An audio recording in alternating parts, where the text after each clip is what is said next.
There are two kinds of Georgia football fans in this here one. There are those that would say it's a rivalry game.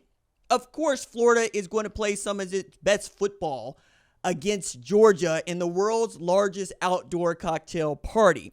You expect this game to be 20-20 late into the fourth quarter before the Bulldogs can pull out a win on a really great interception and then great play call to finish this thing out to take what is a 2-touchdown win.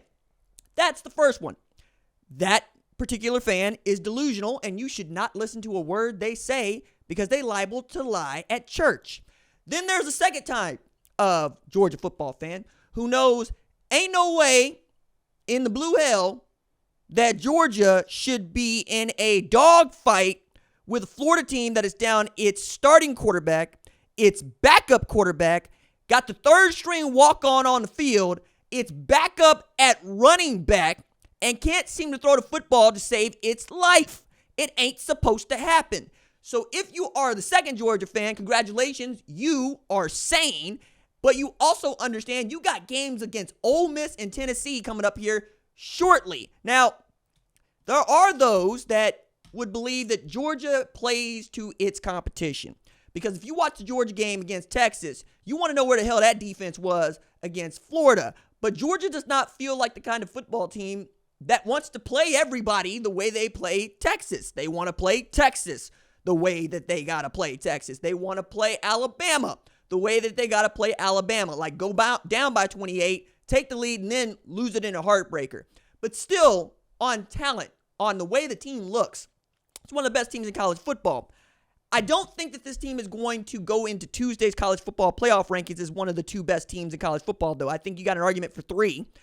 But that depends on really how you feel about this game against Florida, where DJ Lagway goes out in the first half, and you got a dude coming in, Aiden Warner, who not only transferred in from Yale, but wasn't no grad transfer that people were seeking. He's a redshirt freshman, and walked on at Florida. Now, credit to my mans because he came up off the bench and he did everything he could to try to make this happen. And I don't begrudge him this really outstanding game for what it was, right? You don't expect to play in this game, and all of a sudden, your first real game action is against the best defense in college football in the Georgia Bulldogs. Probably the reason why you finished 6 of 17 for 50 yards with a pick and a sack, right? And it wasn't as if DJ Lagway was playing particularly well before this, 2 of 6, 47 yards, but, you know, he seemed to me making things happen on the go, have 4 carries for 18 yards, and I know there's the thought here that who is he throwing the football to, which is a really great conversation to have. And we had I thought we were going to have some Aiden stuff, you know, with Aiden Mizell making it happen, but he had 3 catches, 50 yards. And then you were getting a lot out of Jacoby Jackson. You're getting a lot out of Jaden Baugh if you're Florida.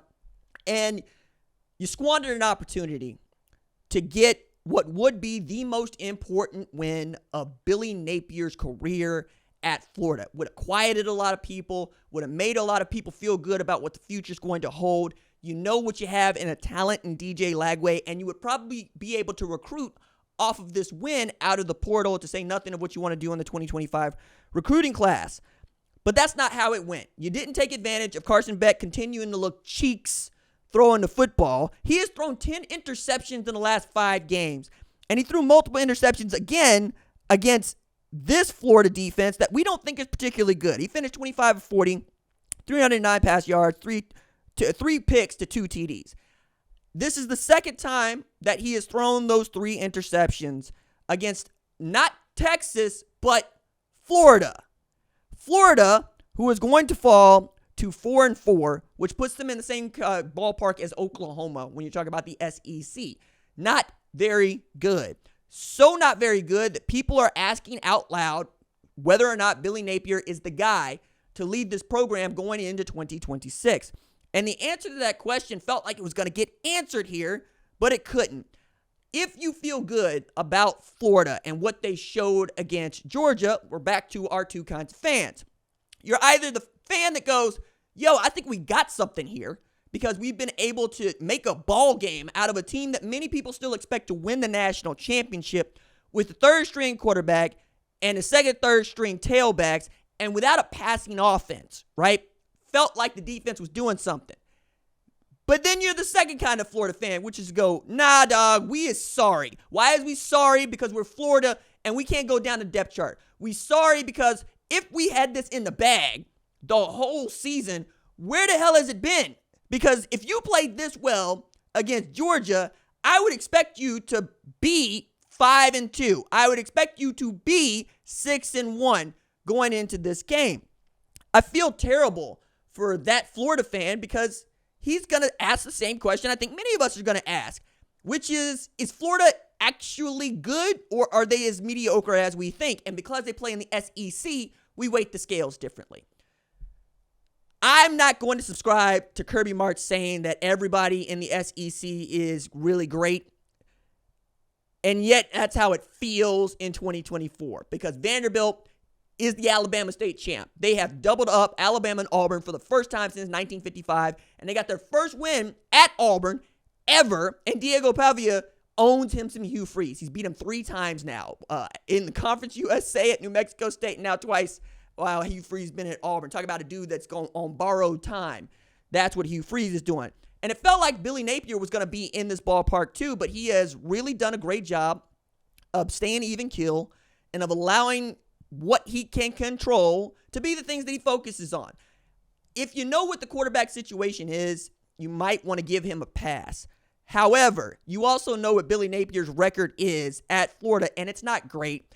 And you squandered your best opportunity to beat Florida or beat Georgia as Florida for the first time since 2020 when Dan Mullen, who is calling games now, was head coach over there.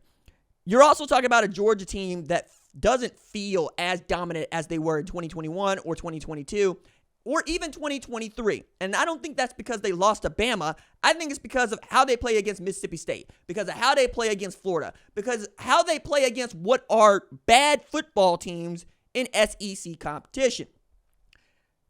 However, if you believe that the SEC has 8, 9, 10 of the best college football programs in America, ranking in the top 25, you're probably going to subscribe to that argument of, yeah, it makes sense that people are pushing Georgia because, well, Georgia's just that good.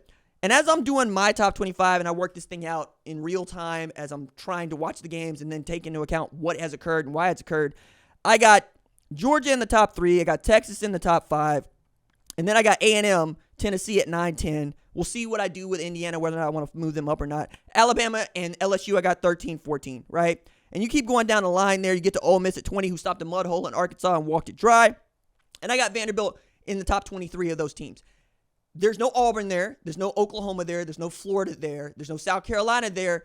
There's no real team other than Ole Miss that you kind of be like, I don't know about that. Maybe Vanderbilt. Maybe you think that way about Vanderbilt being 6-3, but I put a lot of stock into their win against Alabama, to say nothing of their win against Auburn, to say nothing of how they have really formed a great football team there in Nashville.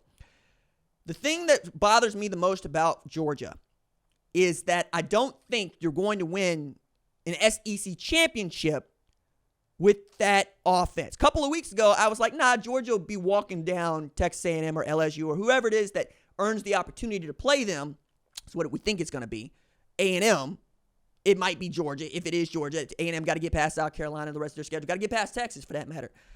But it always felt like Georgia was going to be there, right? Now it feels like Georgia's going to be there, but if Carson Beck doesn't figure out what it is that he doesn't see and stop throwing the football to other people, it's going to be tough for them. And now we're looking at a college football playoff selection committee ranking that ought to have what I have, which is 2 Big Ten teams at 1 and 2. Oregon, Ohio State in that order.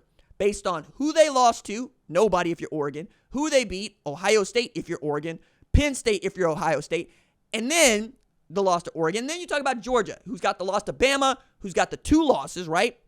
First one to Vanderbilt, second one to Tennessee, right? Not only did you allow Vanderbilt to win the state championship of Alabama, you are now the property of Tennessee as the Volunteers and the Commodores have beaten you. If you're taking that into account, you're going to put Georgia right where I think they should be, right? Right there at number 3. The best win you got is Texas. I still think that's the best win anybody has this season because of what we think of Texas this year and, frankly, what we don't think of Penn State going into this. Say nothing of mid-game James dropping to 1-14 against top 5 programs.